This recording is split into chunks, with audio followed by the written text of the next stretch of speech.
All right, my name is April Wolf. I'm the Therapeutic Recreation Specialist for City of Reno, and this is our monthly virtual spinal cord injury lunch and learn. This is a partnership with the City of Reno, the High Fives Foundation, Renown Rehab, and the VA Sierra Nevada Healthcare System. So each month we try to bring a topic-based speaker to you. So I am very excited for this month's speaker, and it's timely in that we are entering the Paralympics here shortly. So this month's speaker is a gold medalist, a two-time sport Paralympic athlete, as well as NBC commentator for the Paralympics. And with that, I'm going to turn it over to Elena Nichols. Thank you, April. Hello, everyone. I am Elena Nichols. I am a four-year Reno resident, originally from Farmington, New Mexico. And as April said, I kind of have a long history with the Paralympic Games. I've actually been to 5 games and medaled 6 times. So both summer and winter, I have some pretty extensive knowledge on the games from an athlete's perspective. But a little history about me, I was born and raised in northern New Mexico, began playing sports when I was 5 years old.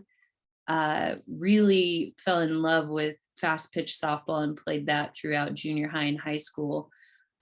When I sustained a spinal cord injury my senior year in high school, I was out backcountry with some friends, 17 years old, kind of obsessed about trying a backflip on a snowboard.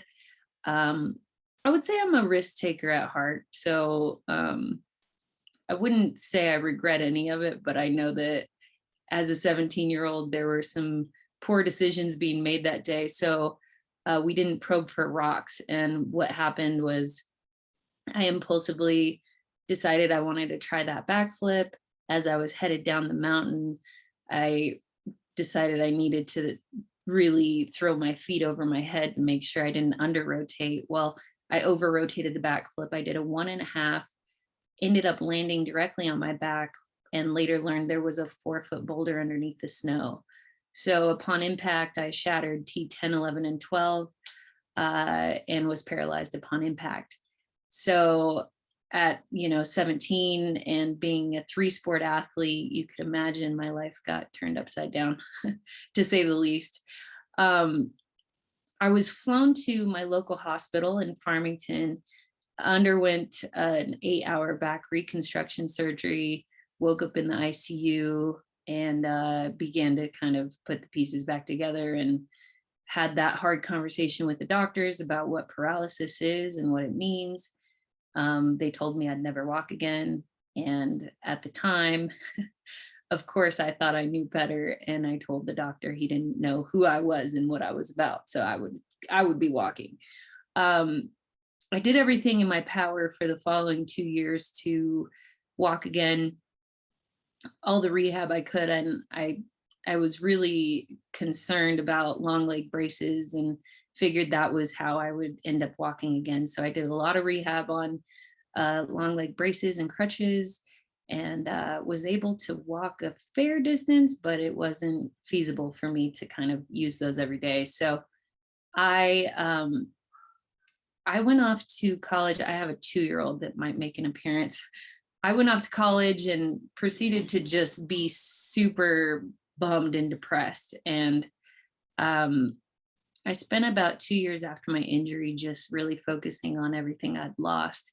And one day I call this kind of a God moment, or the universe intervening, because I was cutting through the gym at the University of New Mexico, which I had never done before, but I came across a whole team of people playing wheelchair basketball. So April knows this. I'm not sure who on this call has seen wheelchair basketball, but it's kind of a jaw-dropping thing when you see 10 people on a court, everybody's in basketball chairs, kind of hitting each other, falling over, getting up.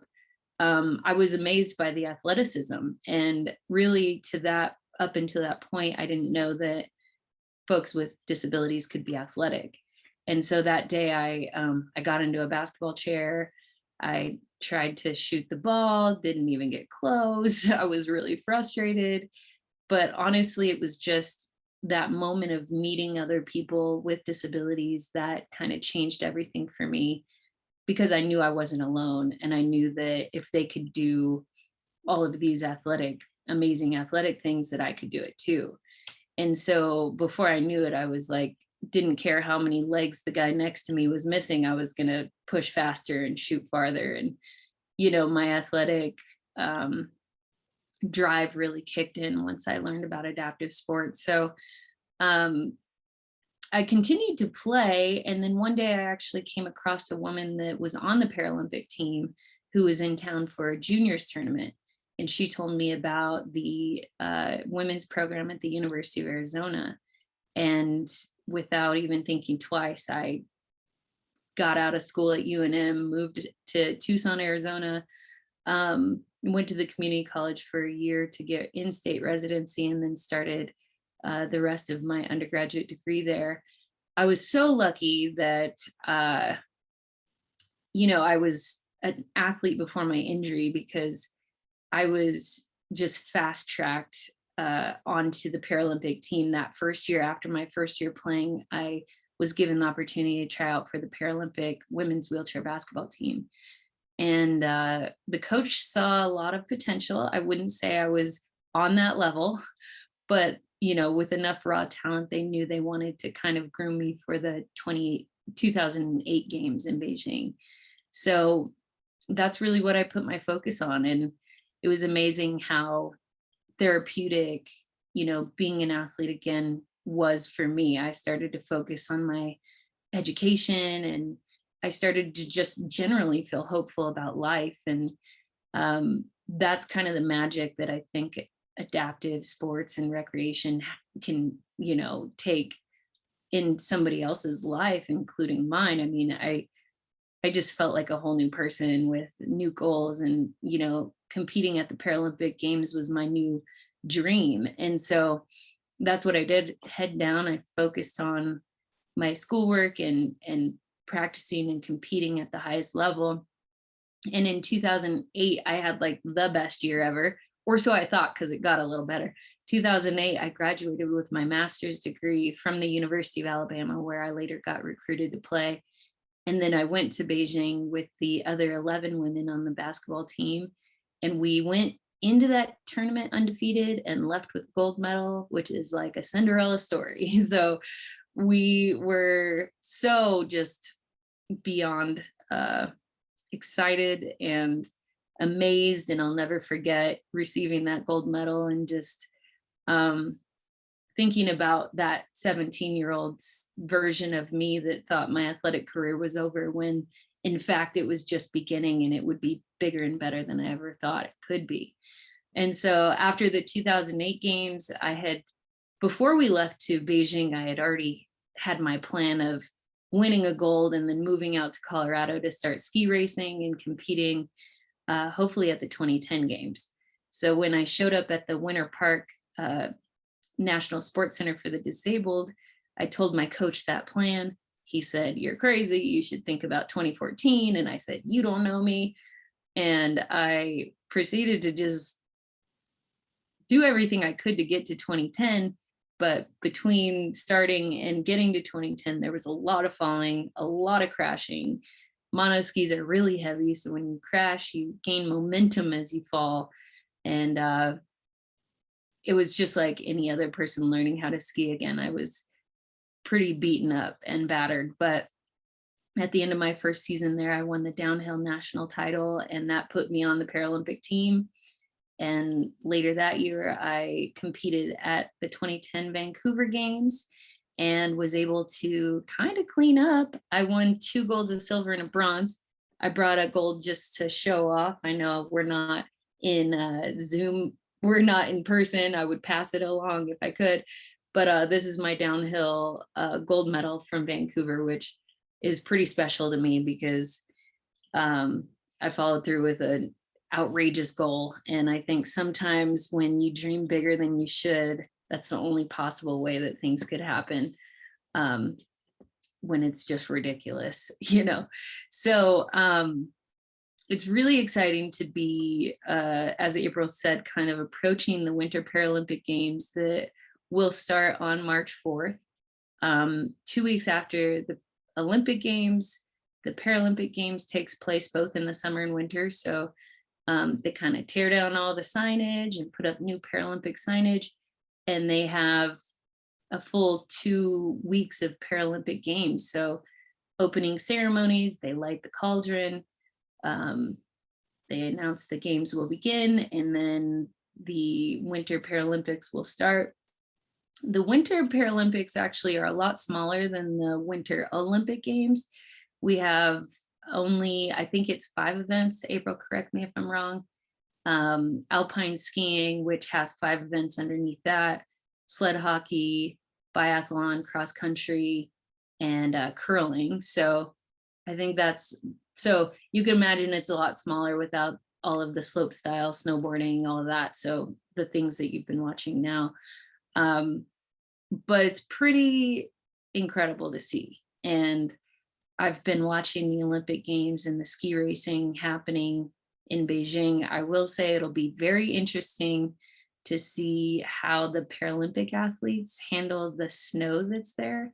It's all man-made. It's very grippy and kind of unforgiving. So as monoskiers, we're kind of at the mercy of our machines and the shock settings. So I wouldn't be surprised if we saw some pretty gnarly crashes. You'll have to tune in to see those. I will say the men's sled hockey has dominated the scene, to say the least, and will be defending their last 2 golds, I believe. So they are, I think in their biggest rival is Canada. Is that right? Yes. April As a being Canadian, yes. Who are you pulling for then? I know. So I actually had a pleasure of actually seeing you compete in 2010. So I traveled with the US Paralympic team. They used to do Paralympic experience for up and coming kids that are actually going to be competing in this upcoming game. So I know Andrew Kirka was a kid that came through the Paralympic experience and got to see you race in 2010, and is kind of the downhill skier and monoskier to watch in this upcoming games. But I know I'm torn, so I have affiliations to both. So regardless, somebody will win. Yeah, well, let's go USA. Yes, Andrew Kirka is a favorite to win in the speed events. He is actually skiing on a machine that Toyota developed, and it's been really cool to watch that machine work. I hope that it all comes together for him. He's defending from 2018 as well. So it's really exciting. And, you know, one of the best things that's happened since my time competing is NBC has partnered with Toyota to broadcast more coverage than we've ever seen of the Paralympic Games. And you can watch all of that on NBC or Peacock. Like in my day in 2010, none of my family members could see me win my medals because they couldn't just tune in like you could to the Olympics. So times are changing. It's getting a lot better for the Paralympic Games and the movement as a whole. And yeah, I'm just really excited to watch it. I will, like April said, be commentating for NBC during the Paralympic Games. So if you tune in, you'll probably see this face. And yeah, I'm just grateful that everybody got on today to hear my story and learn more about the Paralympics. And yeah, I'd love to take some questions if you guys have any. I have about 10 minutes. Yeah, so since it's a small group, if you do have any questions, you're welcome to take yourself off mute. I did see one drop in the chat. John, if you do want to ask a question, you're welcome to take yourself off mute if you'd like to ask it. Yeah, I'll take myself off mute. Yeah, hello there. Yeah, so what a great story. The winter events, you said there were 5, and as you were saying them, it's kind of fast. You said alpine skiing, biathlon, cross country, curling, and what was the 5th? Sled hockey, my favorite. Sled hockey. Yeah. Hockey. Okay, Thank you. Very interesting. So, that's what I. Do you know anything about the summer events? Oh, there's a lot more. I wouldn't be able to list them, but you can definitely just Google those events. I competed in wheelchair basketball and also sprint kayak, but yeah, it's a much bigger games. Yeah. Okay. I'm just letting you know, I'm a new paraplegic. It did happen last year. Okay. And I'm trying to find, I'm working on my new normal, and I'm trying to find a calling. And I looked into the Olympic. I'm a former U.S. Marine, and Marines, we shoot. So I'm considering the shooting events in the winter. I mean in the summer. So Yeah, that's all. great. Thank you. I'll go back on mute. Oh, you're fine. Do you know, Elena, I know I've seen some exhibition events for parabobsled. Is that something that's being debuted during these games or not quite yet? Yeah, we need more competitors in bobsled, so we're not quite there with it being a Paralympic sport.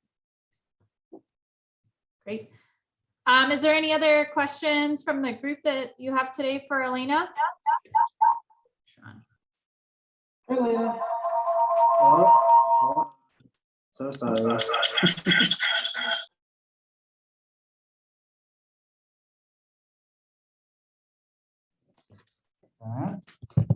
Sean, you able to get that to work? I think so. Can you hear me now? Yes, we can.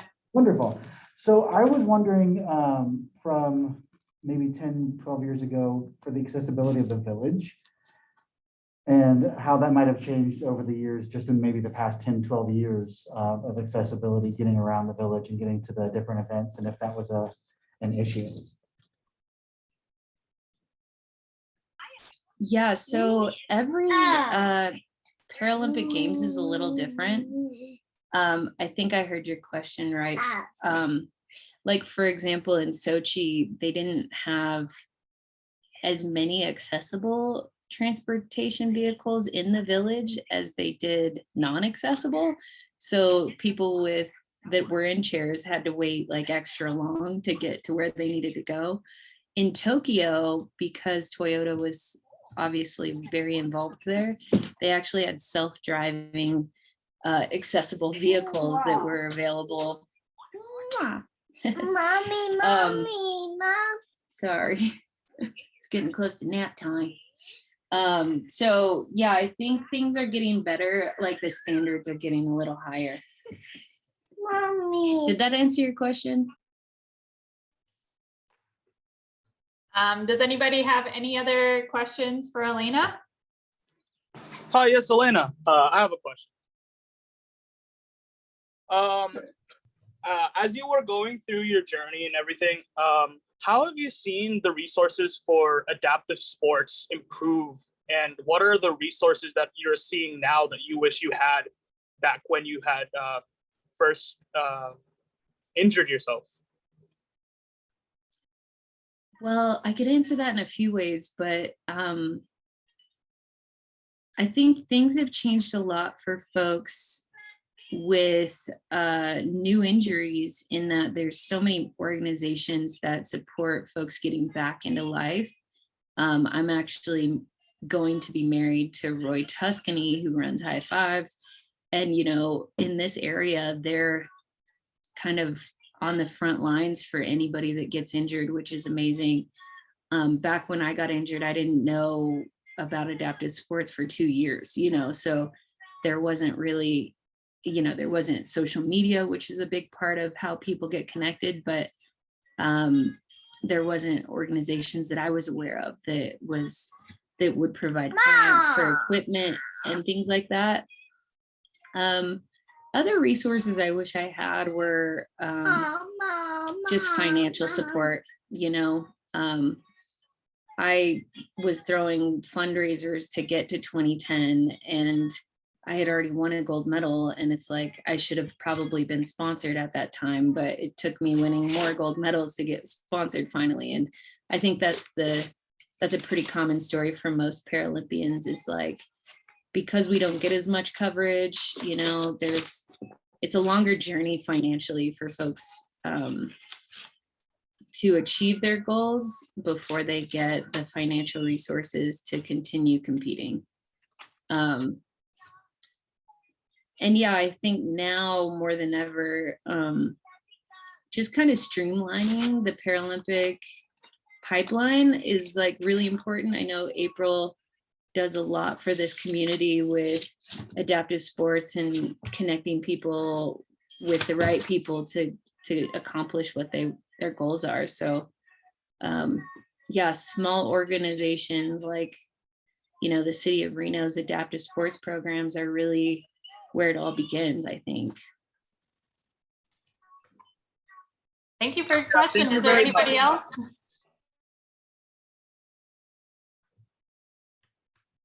All right. Well, I want to thank Elena so much for her time today, just explaining her experience in coming to the Paralympic Games and what to look for here in a few weeks. I know I'm very excited to watch all of the sports and athletes and cheer for both Team USA and Team Canada. But again, thank you so much for tuning in. We will be posting this to our website as well as our Facebook page. And hopefully for next month's Lunch and Learn, we'll be able to go back to a hybrid model. So hopefully you'll get to come join us in person next time. All right, thank you. Thank you for having me. Have a great day. Bye.